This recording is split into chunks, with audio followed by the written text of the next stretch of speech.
This weekend, you'll need to spring your clocks forward an hour. Daylight saving time begins on Sunday, meaning you'll lose an hour of sleep. But again, our sunsets will get later, so that'll be nice. Every year, it can be a struggle, though, to make that adjustment, especially when it comes to our sleep. So we're joined today by Dr. Michael Newnam, a sleep specialist with the Oklahoma Heart Institute, about preparing ourselves and our families for the big change. Thank you for coming in today. Of course. Talk to us about some of the health risks if we don't prepare ahead of time for this change. Right. So the fortunate thing is we're only talking about an hour, and so we're going to adapt to that change. The question is how quickly, and if it's going to kind of perpetuate into maybe worsening sleep patterns. And so if it's an hour time change, then just simply making subtle adjustments over these next few days generally works very well for both adults and for children. So even simply just adjusting the clock by about 15 minutes in terms of when you go to bed will help you to go ahead and adapt to that change when it hits this weekend. Those small increments. Correct. Make a huge difference. And this is the hard one. This is where we lose an hour of sleep. Correct.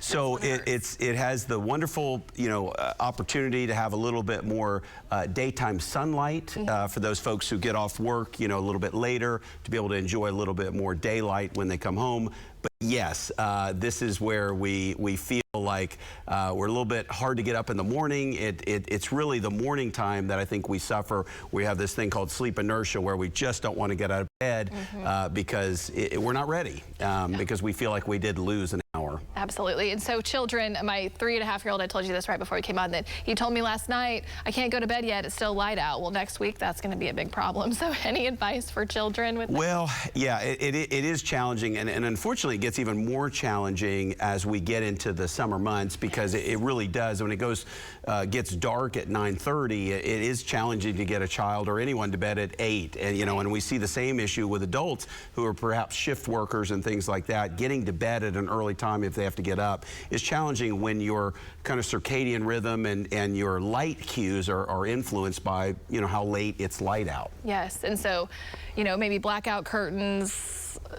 Absolutely. Blackout curtains can be wonderful. I think that the main important thing to emphasize is trying to stick to a consistent sleep schedule. And again, the 1 hour time change is not going to be traumatic at any age, but it is going to require a little bit of adaptation and a little bit of just incremental change, but really being intentional about sleep schedules. And that's, whether we're in time change or not, that's really been the epidemic crisis really for Americans. And even as we made it through COVID, sleep schedules have really suffered for Americans, and I would say most of the Western world, because we have artificial light even when it's not light outside. And so unfortunately, we're constantly distracted with electronics, and we have the ability to have on-demand entertainment, and so bedtime sometimes suffer because of that. It does, it does. Well, thank you so much for coming in today. We appreciate all of your advice, and we'll get through it, but we have to be really diligent on our sleep schedules and our sleep patterns. But